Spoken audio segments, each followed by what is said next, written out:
Well, hello everyone, welcome back to another video. This is the team selection video for game week 19. What a disaster that Boxing Day was. Wow. Wow, maybe some of you are doing well.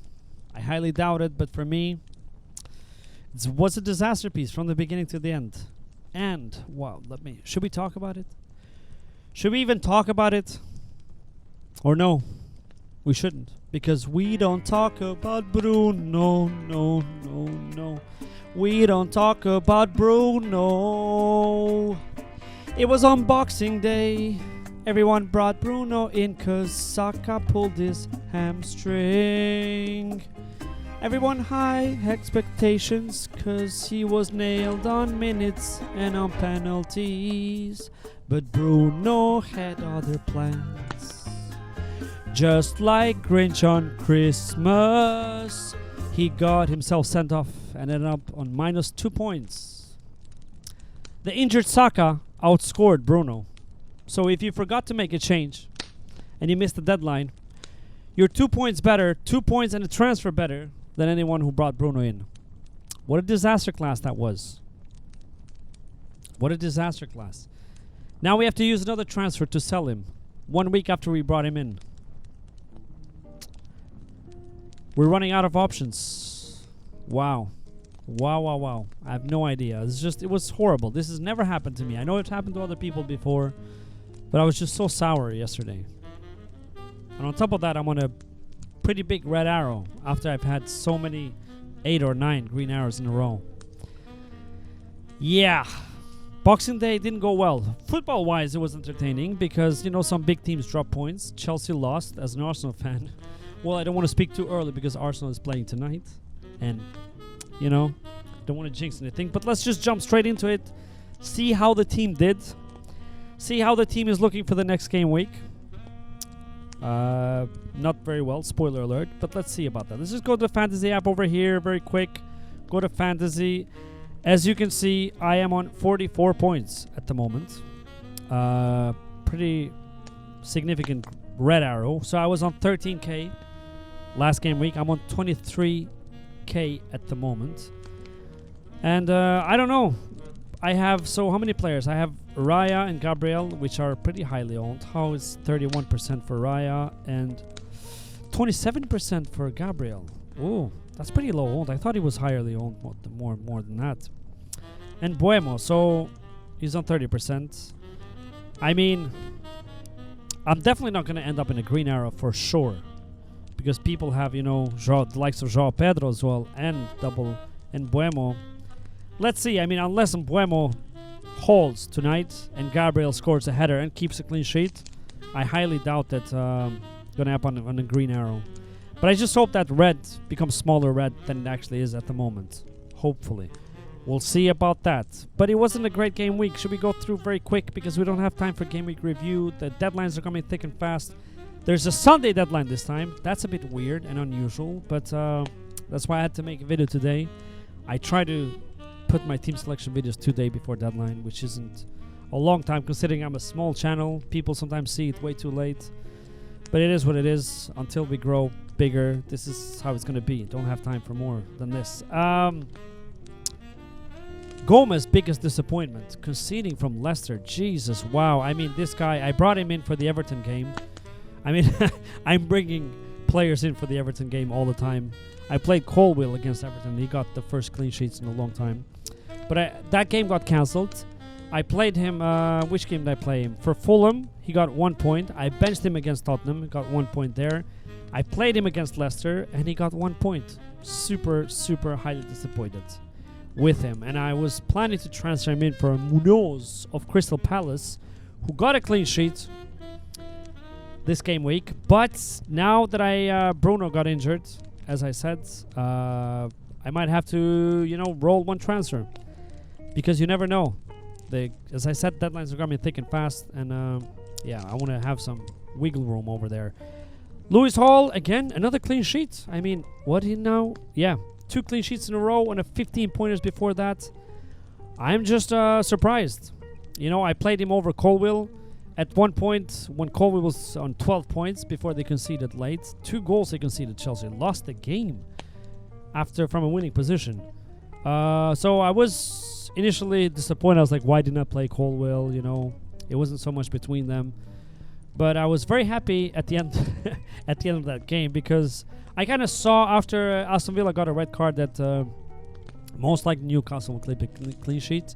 So I was happy. Anyways, 2 points more than Colwell. Doesn't matter. And then on midfield, you can see there the Bruno, that we don't talk about, Bruno guy, who ended up at -2 points after. I never wanted to bring him in to begin with, and I said Saka got injured such a bad time, because I was very, very comfortable with having that trio, not having to think about, you know, Salah, Palmer, and Saka. Even when that Saka had blanked 3 games, I just never cared about it. I want him in my team. I want him to be back again, exactly for like this. I don't like any of the other options as well. They're all rubbish. None of them did anything. Luis Diaz didn't even start. Jota came in for 1 point. Who else was like? Ødegaard is playing tonight, so let's see how that goes. But all of the options were rubbish. Gordon did well. Gordon got a 10-pointer. So maybe that would have been a good option. I don't know. Maybe because I had 2 Newcastle, I didn't want to triple up on them.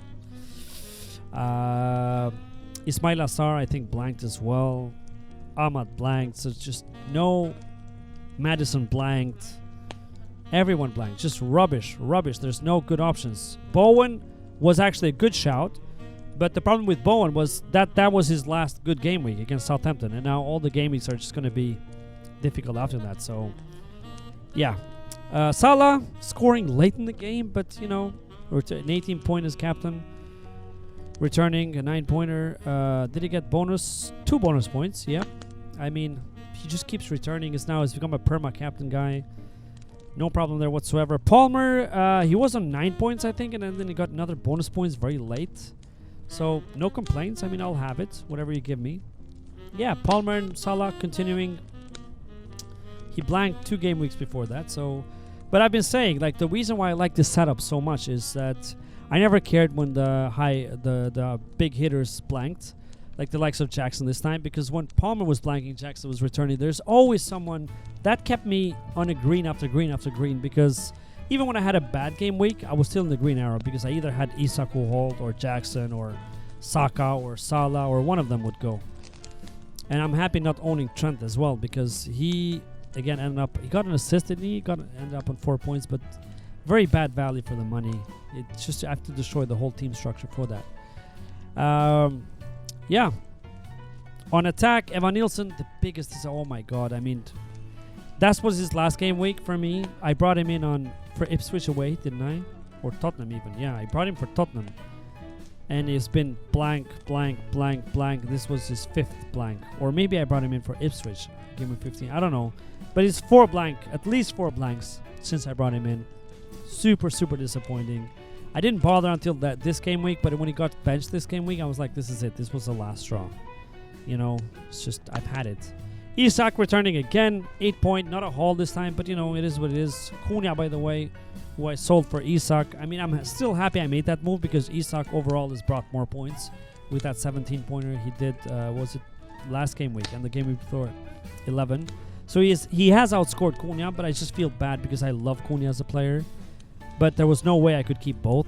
If I could bring Cunha for Evan Nielsen, now I can, technically, but now Cunha is going to get banned, so Jesus. I would have loved to have him. What a baller. Wow. Another 12-pointer. If you have him, you're probably happy. Jackson blanked again.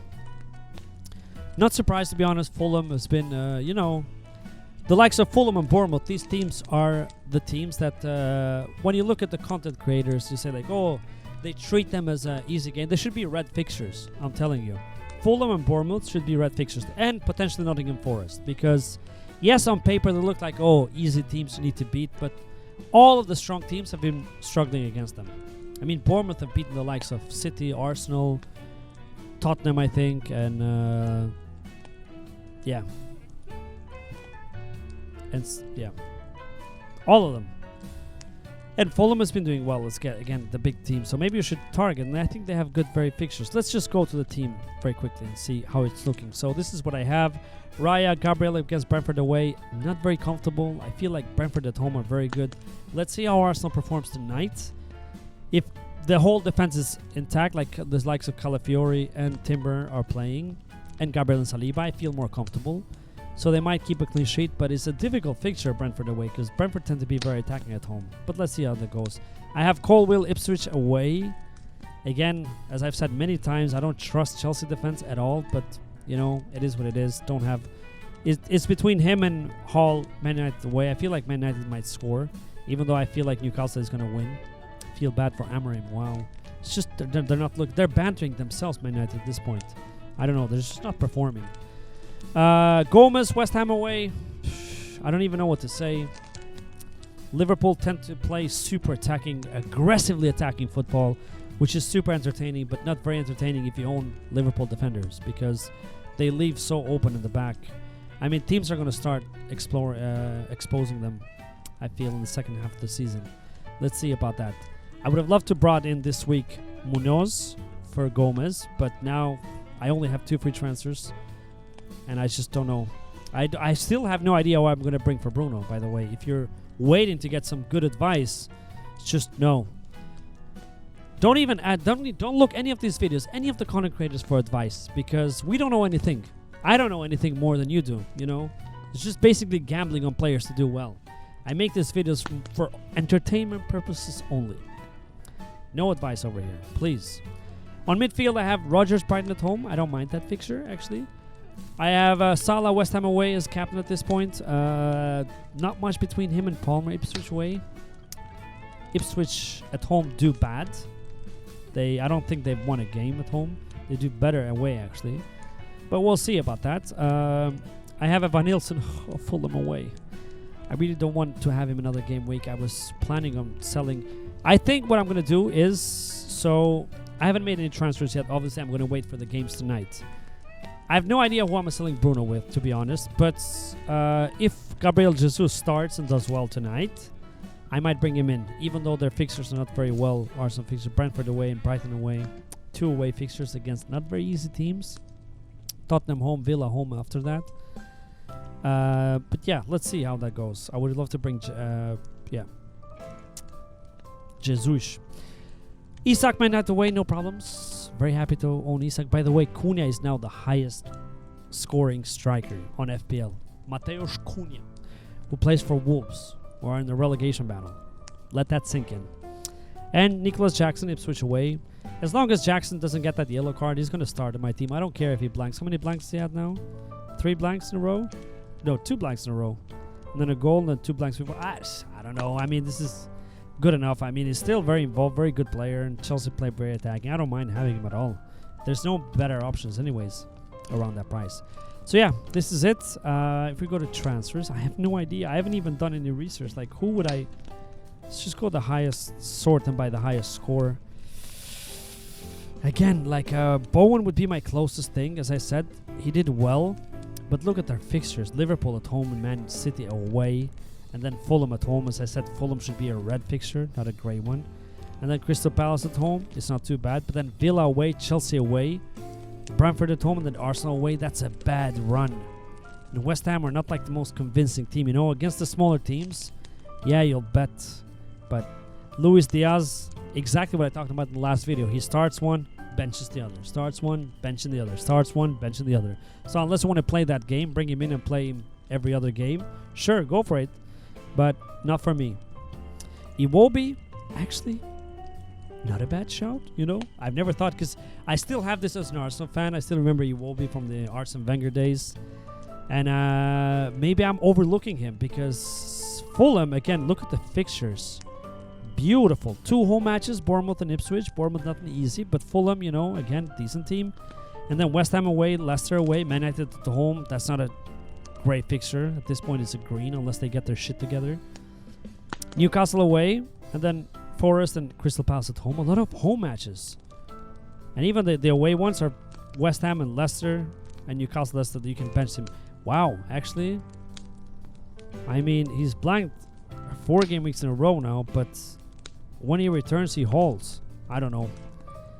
Tempting. Let me say that, the least. Tempting. Because none of the others, Gordon as well, Gordon, he might be a good He's been pretty consistent lately. 10 points, 6 points, 1, then 8 points, 5 points. So only 1 blank in the last 6 game weeks. That's pretty impressive. Maybe he's the one to target. 2 away matches though. Yeah, I'm gonna have to think this. I'm gonna have to think about this. But yeah, I don't like any others. Semenyo. Mitoma, we'll see what he does tonight. Sar could be good, but the fixtures are decent. If you want to go there, I just still don't feel comfortable getting him. Yeah. Martinelli, maybe if he does well tonight again. We'll have to see on the games. I just don't like any options, honestly. Ugh, God. Can Saka be back, please? Jesus. And here, as I said, I would love to have Gabriel Jesus. Chris Wood has mixed fixtures. Not too bad, but he's been blanking now for a couple of game weeks, has he? Yeah, 3 game weeks in a row.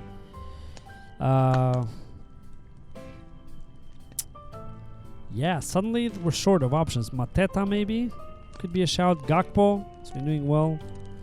Duran was in my radar before he got that red card, which I thought was a bit harsh. But then he also reacted after that, so he might get extra punishment. Hopefully not, but let's see about that. Joao Pedro, we'll see how he does tonight. Muniz, no. No. Gabriel Jesus, as I said. Yeah, just not many options. Anyways, let's just keep it here. Don't want to ramble too much. I'm sorry. Again, I don't have any good options. In defense, if you need defenders, I think now it's a good time to go there, because if you have the likes of Gomez, or if you have 4.8 or 4.7, I would honestly go for Munoz, because he's super attacking. His data is amazing. I would go for him, and I would go for an Everton defender, because you know it just seems like Everton wants to play that style. They've decided that we want to stay in the league by getting a lot of draws and keeping a lot of clean sheets, which is, it's not nice to watch, but I respect it. That's Sean Dyche football for you. So I would go for an Everton defender, actually. Yeah, they must be here. I don't know. Let's just go for Everton here and see. Mikolenko, I think, is still the cheapest. Where are you, Everton? Here. Mikolenko is on 4.3. Yeah, so he's the cheapest, maybe the best shout. Yeah, I would go for Mikolenko, I think, because you save some money, and I have a lot of money now in the bank, so I don't really need to go for the cheapest options. And I don't think I'll make a defender transfer this game week. But for long term, I would love to have an Everton, and also Nottingham Forest. Nottingham Forest defender would also be a good shout, like likes of Aina. He's like the highest scorer, I think. Let's go here again. Total points. Yeah, Aina is the highest scoring defender now, but Gabriel hasn't played yet, so he might score a header tonight, so let's not jinx that. But anyways, that's it. Thanks a lot. Wow, the deadline is coming thick and fast. Next deadline, as I said, Sunday.